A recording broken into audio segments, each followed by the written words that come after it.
Welcome to another episode of Girls Know Nothing.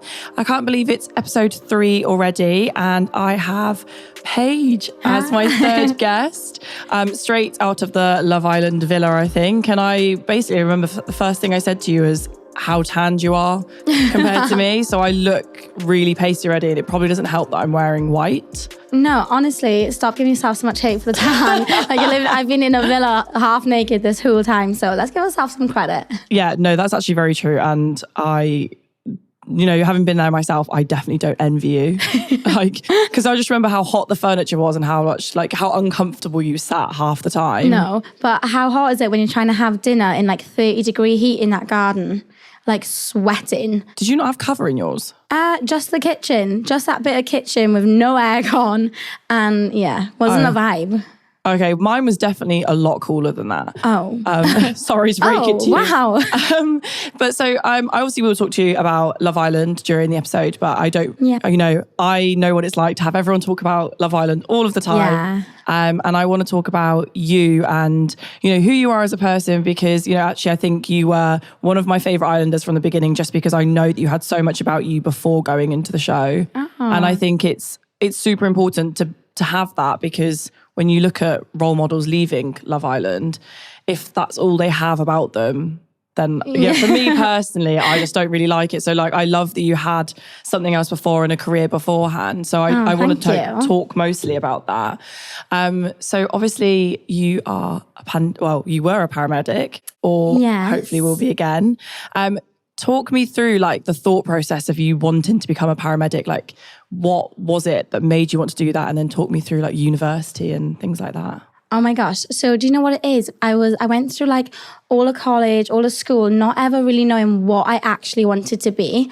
And then it came to the last week of college, and my lecturer was like, Paige, you need to apply to university. And I was like, for what? I was like, I don't know what I'm going to do. I honestly could sit there and be like, I honestly don't know what I'm going to do. All I knew was that I'm not a Monday to Friday girl. I like to be a little bit all over the place, but I wanted to do something that I knew I'd be proud to say that I was doing. If someone was ever to ask me my job, I'd be like, yeah, this is what I do. And I wanted to be proud. So I was having a little think, and it just so happened that my brother had come home the week before I was applying. He had a little moped, and I know that he came off and he scraped all his arm, and he was the biggest baby ever, and he hates the sight of blood. So does my mum and the rest of my family. So he comes in the house he's literally going really, really grey, about to pass out from the sight of blood. His arm was a bit messed up, I'm not gonna lie. And he literally just came to me, and mum and dad were like, Paige, come and sort him out. It was just the natural person that they all come to with anything like that. And it was just in that moment, I was just handled it so well. I was I kept him calm, brought him back down to earth, kept my mum also calm because she was freaking out. And it just came kind of natural to step in and help someone. And even though it was only my brother, it just kind of worked out that way. And I thought, whilst I was applying, I was like, do you know what? Maybe that's something I could go into. And I honestly landed on my feet. So I applied to Swansea Uni. I got in first time, which is really, really hard to do because so many people have to apply year on year on year. Got through all the interview courses, and then honestly the actual university course, it was just something that clicked for me, and I just the exams, the essays, I kind of just went with it all, and it just went really good for me. So yeah. That's actually really interesting you say that, because a lot of people I speak to, so I used to do CV workshops for a lot of people, and they never know what they want to do, just like you, but then I think it takes until you're much older than you are to know, to find that thing that clicks for you. So it's amazing that you managed to find that so quickly and get into Swansea first time. I know, honestly, that was the biggest, because Swansea University, so Swansea's where I live, and it's the only university in Wales that actually does the paramedic course. Otherwise you have to go to England to do it. Okay. So it honestly, it just worked out. It's God had a plan for me all along, and he was like, let's get this girl into Swansea Uni for some paramedic course. I was like, yes, thank you, please. Yeah, I didn't know that Swansea University was the only place that took the paramedic course, or gave that out. And actually, I do think it takes a type of person to become a paramedic. Actually, this is the first time I've met you, and you can tell already you're a very chatty, very calming person. And I feel these qualities are not something you have to have them naturally. You can't really develop them. No, you can't develop. Like, so imagine being in an absolute chaotic scenario. Like, say a bus has crashed and there's loads of casualties and fatalities. Like, you need to have like somebody in the middle, like to be the calm of it all and to, like direct it all and stuff like that. And I am honestly, sometimes maybe I'm too laid back for my own good, but yeah, I've always been that way, just super chill with everything, just able like chat and talk my way out of anything. And I think that helps all like the patients I go to, because if I can put them at ease, like they're going to be way more open to tell me what's actually going on, that was actually like hurting or upsetting them. Because don't forget as well, a lot of the jobs we go to as 999 is a lot to do with mental health jobs. Yeah. So if somebody isn't going to feel comfortable talking to you and opening up, then you're never going to be able to help them and get to the bottom of it. So that's definitely where I get my chatting from. So just going off of that, like what would you say has probably been the most difficult job you've ever gone to or had to be part of? So do you know what? That's actually really interesting you asked that question, because a lot of people will ask paramedics, what's the worst job you've ever been to? Obviously, we see a lot of nasty, gruesome stuff that a lot of people would probably not even ever think of or anything. And as paramedics, I can probably speak for a lot of them, these nasty jobs we probably keep in a box and we don't talk about, because we'll deal with it in the moment of time. And for me personally, I don't like to think about any of the bad stuff I've been to, because I would rather look at my job and be like, oh my gosh, how good was that day? How good of a job was that? And I would rather look at the positives and all the exciting things and the bits I helped in, rather than be like, oh, the worst thing I ever saw was, because if I sat here and told you the worst thing I ever saw, it's going to kill the whole mood. Do you know what I mean? Yeah, no, I definitely. And I think that's a big opener as well for like just people in general. When a paramedic says to you, yeah, I'm a paramedic, and it's always the first question people go to. And yeah, we always tend to be like, yeah, we'll focus on the good ones. This is the best job I've been to. And we put a positive spin on it instead, you know? Yeah, so what is the best job you've been to then? The best job. Okay, so the best jobs, for me, it's the little things, right? I got a huge soft spot for elderly, okay? So there was this one little old lady, bless her. We're going to call her Doris, for patient confidentiality. It's Doris for now. So I'd been to Doris a couple of weeks before. I went for her husband, and sadly, he had like passed away not long after I'd been there. And then I went back to that same address, and she recognized me. And she just thanked me loads. And she's like, thank you for taking that time with my husband when you brought him home. And she was the sweetest little old lady, and she had like no family or anything like that. And it was just a moment, like she didn't actually, it was one of those times where an elderly person called an ambulance for being lonely and not really knowing where else to turn to. And it honestly just like touched me inside, because I'd obviously met her before in different circumstances. And I kind of just spent the morning with her, helped to like, we gave her a wash and blow dry. We did a bit of breakfast for her. We just took and sat some time together, and I just gave that bit of comfort. And honestly, like it's the little things like that for me in my job, which generally gives me like huge satisfaction, because it's such a big problem in the world is aging and loneliness in the elderly. Like honestly, biggest soft spot for it. So anytime I can help out with that, I do. That's something they probably don't teach you at university, right? That this is what your job will actually be like, as opposed to like, this is how you treat somebody. Yeah. Oh my God, for sure. So I think people think like being a paramedic, you're going to go to all like these road accidents, you're going to go to all these massive injuries, all this trauma, like all these really like severe life-threatening things all of the time. And when I say that is not the case, that's probably about what, like 8% of the calls that we actually go to, a lot of it is just being caring and like being that person that people can confide in and, you know, really look to for support. It's not always the big juicy stuff that everyone seems to think paramedicing is. It's a lot more to it than that. Do you know, like that's actually a really nice thing to hear, that, and like to hear how passionate you are about being a paramedic, because sometimes I think, you know, I've come across people in my time as a public servant that people just do their job to go through the motions and actually don't love what they do. And I think especially being a paramedic or like working in emergency services, if you don't enjoy what you do, yeah, it will be the longest, I don't even know how long your shifts are, but like 12-hour shifts ever. Yeah, it is. 12-hour shifts. So can you imagine like waking up at like 4 a.m. in the mornings, hating your job and being there for full 12 hours and like doing that 4 days in a row or whatever? Like it's just, you couldn't do it. Like I'm to the point where I genuinely like love my job. I love what I do that much. I'm such a people's person that I've also got a second job being like a medical cover, but we just do it on like, so in Swans we have like Wine Street, it's like bars and nightclubs, and I'll just give like medical cover down there just just love being out and about doing my thing. Very sociable person then. But yeah. Obviously, like being a paramedic, but you are also a woman, also a very beautiful woman. Do you ever find that it's very difficult to be a woman as a paramedic? You know, I've been out on the beat with female police officers, and the amount of times I've heard men come up to them and say, "You're far too pretty to be a police officer." Like, what's that like? Like, what's it like to be a female paramedic? Do you know what? It has its pros and cons. Like when it comes to the heavy lifting, the male colleagues will always offer to go in the back of the carry chair, you know, all the chivalrous, is that the word? Yeah, I think so. Yeah. They will always offer to do them bits. So that bit's nice. I'm not about that. Like I'm all about that life. But also when you do go to like some patients' houses, like especially if I'm working with a male colleague, it's almost like they'd speak to the male colleague first rather than speaking to me, because it's almost like, I think it comes with a bit of a stereotype that a paramedic job was initially very male dominated career. And so especially like some of the more elderly patients, they will always look to the man to speak to first when I'm working. And I'll be like, actually, babe, it's me. I'm going to be the one you're chatting to today. But I get it. You know, it's just the way you go about it. You do get some of the ones, especially like drunken guys, where you have to go to like scenes and you walk in as paramedic and they're all like, oh, it's that chat up line. You know the chat up line? Oh, I'll have some mouth to mouth. And it's like, babe, come on. God. Come on. I need mouth to mouth after that. Like, I feel sick that you just said that out loud. Like, definitely not paid enough to deal with that kind of content. Thank you. It's also very original, you know? Yeah, literally. Or it'll be like, what's your number? So now I just go, you've already got it. And they'll be like, what? But it's 999. Just dial my name, babe.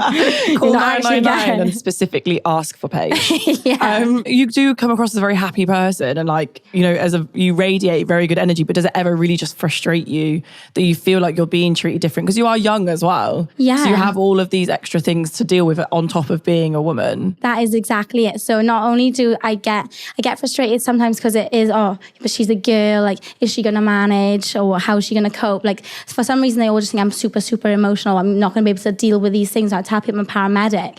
And like, even just in passing, but you're a paramedic, they look surprised. I'm like, why is that surprising that I'm a girl and I'm a paramedic? And the other one is, but do you drive the ambulance? I'm like, well, yeah, it's my job. And that then they're mind blown. They're like, oh my God, little old you driving an ambulance. They just can't fathom it. And I'm like, why?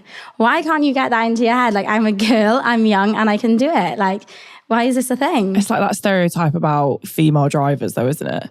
Yeah. That's what they're really going for. And it's just like, well, actually, we have the least amount of accidents. Mm-hmm. So that says it all, to be honest. And I know you said you try not to focus on like the bad aspects of your job. Obviously, it's kind of the elephant in the room about what it was like to be a paramedic during the pandemic. Oh my gosh, yeah. And I don't actually know how long into your career you were when that kind of happened or started. Yeah, so literally I qualified as a paramedic in like June or July, and then COVID fully came into like the UK by like October, November. Okay. And so that is all I've known as my career basically is COVID. And it's actually really funny because I went to the first ever cardiac arrest in Swansea whilst we had COVID measurements in place. So this was when we had to wear the big white boiler suits, you know, the hood with the filtered oxygen masks and everything else. And that, I think that was really, really hard for me and all my colleagues when it comes to resuscitation. Like, time is everything. Like, you need to be quick on that chest, and you need to be quick with that defib, like shocks and all that. Like, you have got to be so on the ball with it. And then to take that time off to put the suits on first, knowing that every second you're off the chest, like, you know, it decreases chances of resuscitation. Like, that is really, really hard. And that bit was so frustrating at the beginning that you just want to dive in. Like, you just want to get in. I don't want to faff around with the suit. I don't want to faff around with the helmet. Like, just put me in that situation. And I know our health also comes first, because we can't help people if we're not safe ourselves. Yeah, of course. And that's a big thing for like WAS. WAS, we're really good on making sure like we were looked after as well. But at the same time, it was almost like you were going against your natural instinct, like, to get in there. So that was really difficult. And also, you know, wearing a mask, I think for some people, they felt like they couldn't relate or open up and talk to you because it was almost like there was a barrier between yourself and the patient. So yeah, I wasn't a huge fan of the whole COVID thing. It just felt like you weren't able to completely do your job to the best potential that you absolutely could, you know? So I'm glad it's relaxed a bit now. I hope it's still the same when I go back. That's the thing as well. I think, you know, when you were saying it takes away that human aspect of your job, which is obviously, you know, if people are phoning in for loneliness, and I know during COVID, like mental health calls to 999 were ridiculously high. And if you can't have that human aspect, it must have made your job really, really tough and then had larger impacts on you. Yeah, absolutely. It had larger impacts on us. It had larger impacts on the people we were actually seeing. And it just wasn't natural. Do you know what I mean? But also COVID wasn't a natural thing. It was a new thing for everybody. So we were all going through it at the same time. But definitely that was all I knew was my career then. Was I had like 2 months of like, oh, COVID, have you heard about COVID? And then it came into full force. And then that was all my career was, like, even to the point, like, so we were also having time off the road then. If you had anyone in your ambulance, you had to do like COVID cleans and stuff, especially if they had any symptoms. So then you have to take yourself off the road. You can't, so that means you can't get a job and to clean the ambulance. And then all that time, you're cleaning it every single time after a patient. You can hear the radios going off, calling out for red call. So red call is like life-threatening, like usually cardiac arrest or something like that in the community, and you're hearing that going off, and you know you can't go because you're stuck cleaning an ambulance for COVID reasons. So like, even it just has such a huge knock-on effect, and it was really getting a lot of the staff down. Like, I know a lot of the staff had their own mental health problems then because the job was so much harder, so much more intense, and a lot of people were like sick with it, because obviously then people were scared of calling an ambulance because they didn't want to be, they thought obviously we were carrying COVID. They were being a burden. They didn't want to go to hospital because of COVID. So then it went through a phase where people were only call if they were really, really, really sick, which obviously is when you should only call 999, is when you're really, really needing it. But it was like people were leaving it too late, and, you know, they should have been calling way earlier than what they were. And it was just sometimes a little bit too late, you know? Yeah. So it was intense, especially like first coming out. But, you know, you touched a little bit on mental health of your colleagues. How did being a paramedic during the pandemic impact your mental health, and like what did that do to like family life and your home life for you? Do you know, for me, because it was all I kind of knew as my career, it was almost a normal for me. And because all like my family and stuff were like off work because of, you know, the whole COVID thing, like only essential workers were still going in and stuff, I kind of just stepped up and was like, well, there's nothing for me to do at home, so I might as well just basically live and work. So I kind of went down the route of like, right, I'll throw myself in, I'll do as much overtime as I can. So I was like picking up all the extra shifts wherever I could, just because I knew like a lot of staff were going off stress and stuff. And also like, with that, like staff were also scared for their own families. Like I was like worried about going home to like my mum and dad, or like even if I didn't go and see my nan, I was worried that if I went home to my mum and dad, and maybe because I'm young I might not have had symptoms, and they would have carried it on, and that would have gone to my nans. Like I've got like poorly grandparents too, so I was just like, it was on my mind. So when everyone finishes work, usually it's like, right, quick cuppa, go home, but everyone was down like showering, like taking an extra hour in work, showering, like wasn't even wearing their uniform in the cars because they didn't want to contaminate. Like it was a crazy time, and it did affect a lot of the staff like negatively. But as WASP was so supportive, and as we call ourselves like the green family, we all support each other, and we're all so good at like being there for each other. It's such a close knit in Swansea, especially that you can talk to any one of the staff members and they're going to put you right, even if you're feeling shit yourself. Yeah, you can put your colleagues right, you know. Yeah, because I think like, so not a lot of people know this about like my family. My brother is a nurse. Oh, is he? So, and he pretty much only knew the pandemic as well. So I remember him going through that whole process of like washing his uniform in ridiculously high heat, Dettol all over his car, like hot showers in work. And I think, I think that's one thing that I really wanted to talk to you about, like the whole mental health stuff and how people were chipping in and helping each other, because I do feel like people talk about it, but they try to skirt around the subject as opposed to like actually say how it made them feel. And, obviously we really appreciate everything you guys did for us. Yeah, of course. I can't even begin to imagine like how it actually feels to be you. And, did you were living at home with family? Yeah, I was living with my mum, my dad, and my 2 younger brothers.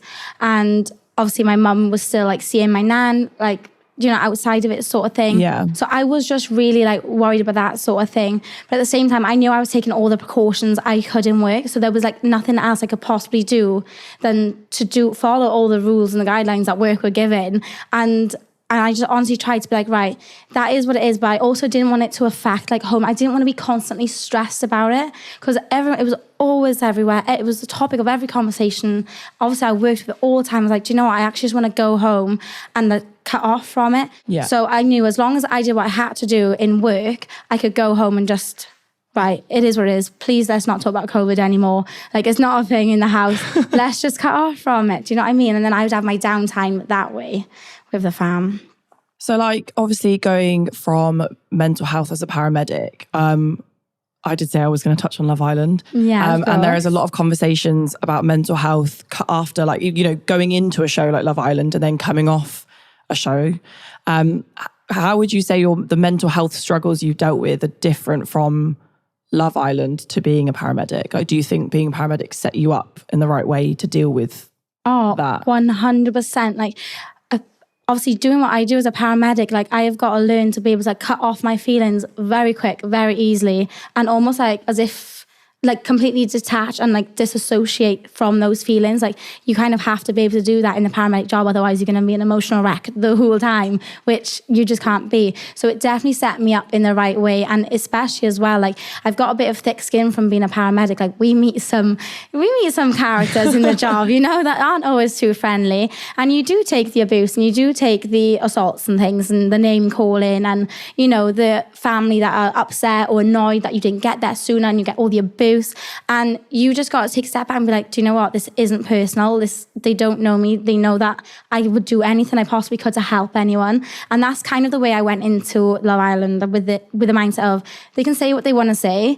Then they don't actually truly know me, especially like when you come out and you get like trolls or whatever. Like these people don't actually truly know who I am as a person. So like they're entitled to their opinion. That's absolutely fine. Am I going to let it affect me? Absolutely not. Am I even going to pay any attention to it? Absolutely not. I'll just block it out because it doesn't affect my life. I'm still happy. I'm still doing my own thing. And if anything, stuff like that just is more of a reflection of those people that it comes from rather than being a reflection of yourself. Do you know what I mean? And definitely in the villa, like from my job, like I went through a lot in there sometimes and we did see some tears here and there, but 9 times out of 10, I promise you, I was way more happy than I was sad because it would only be in a split. Don't forget, they only show what they want to show. So when you saw them clips of me crying, I promise it wasn't that much. I promise it wasn't that long. And I would usually bounce back within 2 minutes. But yeah, no, it definitely set me up the right way. I am very good at being able to like switch it up. That's done. Moving on. Next. Yeah, no, definitely. And I think one thing that I really wanted to know is like, how come you made that switch from dealing with 999 to going into Love Island? Like, were you scouted or did you apply? No, so I applied, and honestly, when I'm gonna just be truthful. We'll say how it is. Basically, at the beginning of the year, I had a breakup, and I was really annoyed at him. I was like, "What's the most annoying thing I can do to like piss him off just that little bit more?" I was like, it's gonna be if I'm in his face and like he's gonna see me. So I was like, on the off, I'll just apply, just send a little video. I honestly didn't think anything was gonna come of it because if you saw the application video sent in, it was not great. I don't know how I got as far as I did, but you know, we're gonna roll with it. So that was honestly my thought. I was just being the pettiest person ever because I was just in a little bit of a shit place. Yeah. And then obviously the ball started rolling. I was like, oh, actually, do you know what? This is crazy. And then I'd already passed all that petty stuff. I was back into like being a gym girl. I was like eating healthy. I was like doing my own thing. I was working. It was going great. And then it just kept spiraling. And before you know it, they were like, oh, can you come up and do a press day? And we want you to be in the starting lineup. And I was like, oh shit, this is actually real. Like this is actually going to be a thing because I haven't even told work yet that I'm going to do this. Oh. So yeah, it's like, okay. Do you know what though? I'm here for the pettiness because, you know, if you're in a bad breakup, then you might as well not turn on your TV without seeing me. Every time you turn on the radio, every time you go on the internet, every time you go on social media, you might as well see my name. So actually, no, I'm really here for it. But, you know, you said you didn't tell work. No. What were they like when you told them you were going to go into the show? So when I did tell them, because obviously I needed time off to go in, my manager was so supportive and she 100% backed me every step of the way. But the only thing was I tried always to be able to keep my job and do Love Island at the same time. Obviously Love Island is a once in a lifetime kind of opportunity thing. Well, unless you're Adam Carlisle, you get to do it twice. But we're not all him. Adam, I want tips on how you managed to do that, by the way. So let me know. He's not doing it a third time, let me tell you.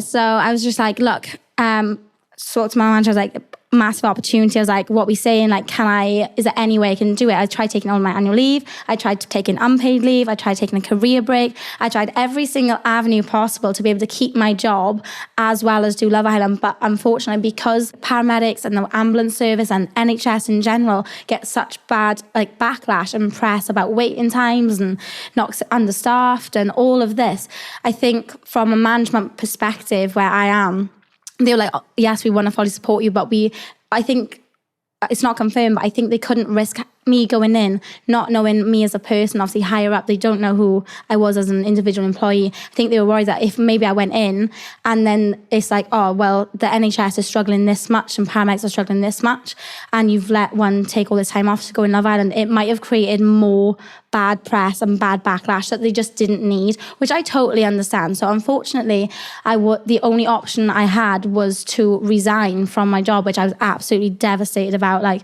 I've got it on Snapchat, like a video of me like crying, like, I'm gonna have to resign from my job to do Love Island. Like, what if I'm just in there for a week and I've had to quit my job? Like, all this. But do you know what? I'm glad I did it because it was in the terms that when I come out, as long as like, you know, everything's gone okay, that I can go back to it and have a conversation about getting my job back as a bank paramedic, which would work great for me anyway, because basically being on a bank contract would mean that I can pick and choose when I work my shifts and what would work for me, especially coming out. Obviously, everyone knows, nobody's stupid. Everyone comes out and has other opportunities off the back of Love Island. Let's just say it how it is. But I still don't want to lose that element of working as a paramedic because it's still so important to me. So having a bank contract means I can have literally the best of both worlds. Still do what I love, still keep doing paramedic and stuff, keep up my skills, still see all my Dorises in my gyms, and then like still like, you know, have a cheeky pick here and there in London, do you know? Yeah, it's really interesting that you say that they were worried about like bringing the NHS into disrepute. And it'd be really interesting, I mean, I think neither of us would have the answer to this, but it'd be really interesting to know whether Dr. Alex was put in the same position. Yeah. For because he was an A&E doctor when he went into the show, and obviously when he returned from the villa, he went back into A&E like hospitals. So it'd be really interesting to know that if he was also told the same information or whether it was just you. But you know, you were talking about management being worried about potentially bringing the NHS and the paramedic service into disrepute. When you were in the villa, were you very conscious? Because I know I was, like, I potentially wanted to go back to the civil service, and I was very conscious about what I said, how I behaved, how I came across, and that's probably why I came across as boring, because I was so overly paranoid about it. Did you feel like the same way?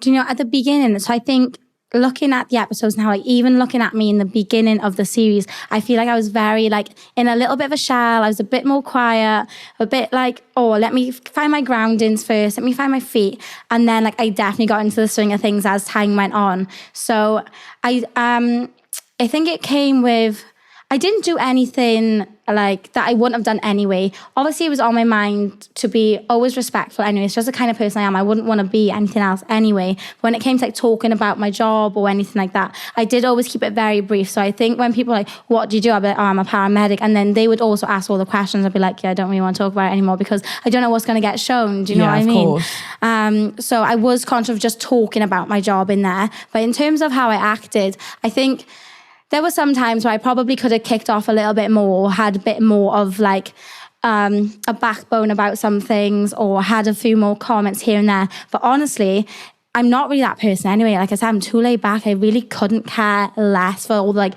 petty drama. Like I said, I do paramedicing for a living. So like I know what real life drama actually is and what petty drama is. And if you think I'm about to lose my mind over a little comment here and there, like it's really not going to be a thing. And I'm sorry if that like comes across as boring, or, you know, people will be like, oh, she's playing the nice girl, but she's not really.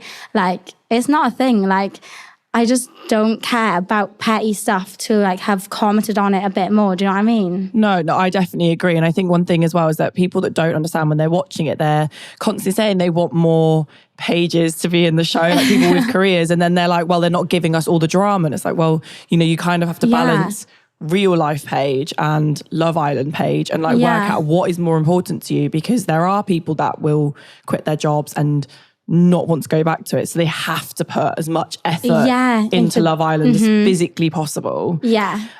Whereas like, you know, you said that being a paramedic is like not just a job for you, it's like a passion. Yeah, I actually like love my job. So yeah. But do you ever get worried about people saying, like making comments about, well, I mean, it might not be something that you've experienced yet, but I'd be really interested to know. So like when I talk about politics on TikTok, people are like, shut up because you're a girl in a bikini. Have you experienced that already, even though it's been like a couple of weeks? Do you know, thankfully I haven't, but I think that's partly my own doing, because when I say I literally like live in a bubble right now, I don't look at, like I try to avoid my comments to a certain degree, because I don't want to read the negative stuff and I don't want to read bitchy comments, because I don't need to. So I try, and I haven't really posted anything either. Like I'm so bad on my socials. I've literally not posted for anyone to even have anywhere to comment on. So I've not yet experienced that, but I'm sure there will be some people that will have things to say, but we're going to rise above it. What would you say to people that would automatically assume because you've gone on Love Island, you are just a girl in a bikini? I'll be like, well, that's obviously not true. I literally have pictures of me in paramedic outfits before I went into Love Island. So I'm not just a girl in a bikini. We're a girl in a paramedic outfit too. You can talk to my 30 grand certificate that says I've got my degree. No, I really like admire that like take that you have on it, because I know sometimes it can really bring you down, especially when you know that what people are saying isn't true. Yeah. And I think it's really important to have that positive mindset. And I guess, you know, Adam, your boyfriend. I got a boyfriend. has already been through that process. So do you feel like maybe he's kind of helped you stay on the like better side of it, like stay away from comments and things? Oh, honestly, Adam has been so great coming out of all this. Like he's been like, honestly, he's literally just taken me under his wing, like held my hand for it all, bless him. But he will literally be like, oh, have you seen this? And I'll be like, no. And like, he's got to the point now where he doesn't even bother being like, Paige, have you seen what's being said? Or have you seen this article? Because he knows that I actually haven't. So there's like generally no point bringing it up to me, because I will not have a clue what's being said. And we've also said as well, like, so at first we came out, there was like an article that was apparently Adam was like, oh, Adam Collard wants to go reconnect with his ex or something. And he was like, one of those ones. Yeah. And he was like, Paige, you know, this isn't true. And I was like, Adam, if I saw it, I wouldn't have even batted an eyelid, because I know how all this works. I know what we are saying, what we've got going on. And I'm not about to let anything on the outside or people that have no like thing in our relationship have any say on it and what I'm going to do and say towards you. Do you know what I mean? So I can see all these articles, fine. Is it going to be an issue between me and you? No, because respectfully, it's nothing to do with any of that on the outside. So yeah, I'm pretty good at blocking it all out. And Adam's been so helpful with everything as well. I think one of the things that a lot of people I've spoken to, well, people that have left shows like Love Island or single people that have like big social media presence, says that they don't want to date someone in the public eye or have a boyfriend that's in the public eye because they're like fangirl around them. Does that like make you nervous? Like, are you worried about those types of things in your relationship, or because Adam's done it all before, he's kind of like the novelty's worn off? Oh, do you know what? Like this was actually a conversation like he brought up to me. So I quite struggle sometimes to open up with my feelings and to like tell people like how I really feel or what my real like, when it comes to a guy, like if I have to tell, like I can tell the girls or I could tell like my closest friends how I'm feeling, but when it comes to actually telling the guy, I really find it hard. So, and I think Adam's got to the point now, like he reads my body language and he just knows that something's on my mind. And he literally said to me, he's like, are you worried about coming on the outside and it maybe like not working because you think I'm going to be busy or whatever? And I was like, yeah, like how did you know? But it wasn't just that, it was that like, I'm not a very confident person. So like, I know Adam's a very good looking guy. I know that he's already got like fangirls, like left, right and center. And like, who can blame him? Do you know what I mean? Like, I'm also an Adam Collard fan. So like, yeah, I really can't blame him. Like, honestly, it's a huge compliment that everyone like kind of fancies him sort of thing. But because I'm not like a hugely confident girl, like, I won't lie, I don't, like I not compare myself, but I'll put myself down compared to other girls. And then when I do that, I'll be like, well, I'd rather take myself out of the race than lose. Do you know what I mean? Yeah. So I'm very much like that. So that is something that I've got to work on myself. But he's been so lush. He's been reassuring me the whole time. And honestly, it's not even his problem. Like it is a me problem that I've just got to find my own confidence, back myself a little bit more. But hopefully that will come in a little bit of time. And then, yeah, that will be, I'm sure it'll be put to bed. But so why do you think that is? Like, do you think Adam may be feeling the same way? Or do you think it's just because it's a female intuition or something we've just naturally grown into as women to be like that? Yeah, do you know what? I think a lot of it, actually saying that, the girls that I was just in Love Island with, a lot of these girls had like such good confidence, and I was literally like, in awe of like how much they backed themselves and how confident they were in themselves. And I was like, do you know, I wish I had that bit more about me. I just don't. I'm not really that kind of person. Like, honestly, I hate having my photo taken because I hate stuff like that. And like, people will come up to me and be like, you look so much better in person. And I'll be like, okay, that's a backhanded compliment, but thank you anyway. So it's like little things like that I'll just pick up on. I'll be like, okay, so if I look better in person, then no, I don't want to have my photo taken. No, I'm dreading being on like TV or having like videos taken because I've already been told so many times that I look better in person. Do you know what I mean? So it's like all those like little things, or, you know, it's just me as a person. Like, that thing is with me, I know I can back my personality. I can do that bit absolutely fine. But it's the appearance side, the superficial stuff that I struggle with. But I do think actually that probably does stem down to like being a woman, especially in the public eye, because you're put on blast all the time for your appearance. Like, like I just said to you, like, I need to put my lipstick on because I can't please everybody. Yeah. And I've had that comment, like, you look so much better in person. You look so much better in real life. I remember probably before Christmas last year, I was dating somebody and a boy didn't even speak to me, said to the guy I was with, oh mate, you're so lucky because she looks so much better in person. And that's just rude. I've never could you ever imagine a woman turn around to Adam and be like, oh, you look so much better in person? Like, I just don't think it would ever happen. No, I don't think, no. And girls wouldn't say that to guys either, would they? I don't feel like a girl would ever, because girls know that is rude. It's not a nice thing to say. It's not a nice compliment. So I can't imagine girls actually going up to guys, A, giving compliments anyway, because girls were just not like that. And then B, like being that savage about it. Do you know what I mean? Do you find that those kinds of comments impact your confidence even more, or do you kind of just brush them off? No, they do. Like any like comments about appearance for me, like they do take a little bit of a hit, I won't lie, but that's already because it's something that I lack confidence in. So then when I do hear them, I'm just like, yeah, thanks for the reminder. That was great. Thanks. Moving on. And then I'll just like try and avoid that conversation or avoid that person then and be like, right, move on quickly. Yeah, no, I definitely get that. And, you know, I think it's something that naturally will come with time. I think especially now, because you're such in the intense bubble, like you've put it would be a lot harder to deal with now, and because it's on steroids. Yeah, but hopefully, literally. like, you know, in time it will calm down. And if Adam's being so wonderful, then like hopefully it will help a lot more. But no, I can completely relate and understand to that.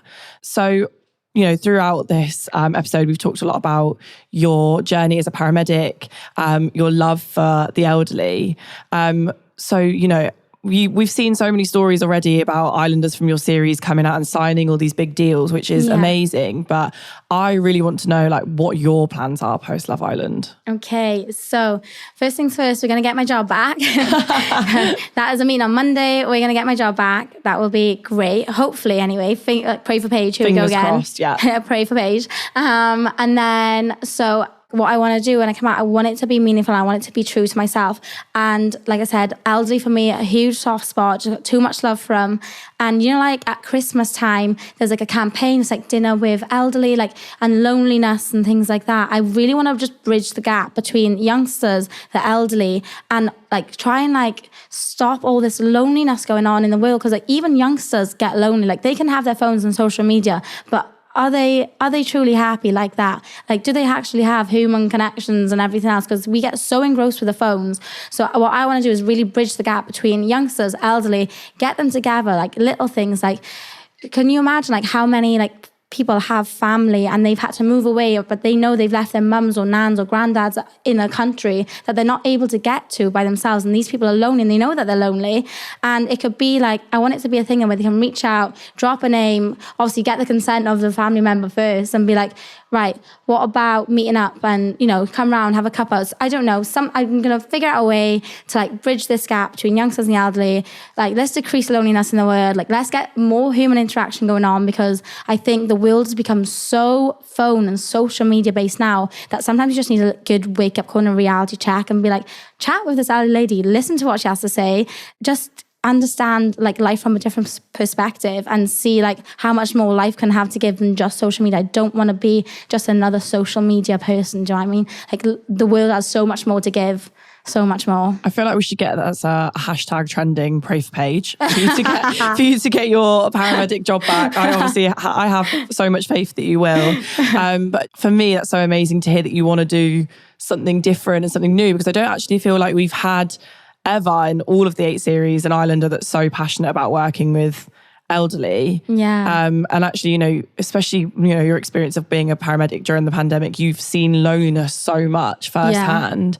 And I honestly can't wait to see like what you can do with that, and what charities slide into the DMs and try and get you on board with their work. And, you know, we've had conversations briefly about ones already. So 100%. I'm really excited to see what you do with that.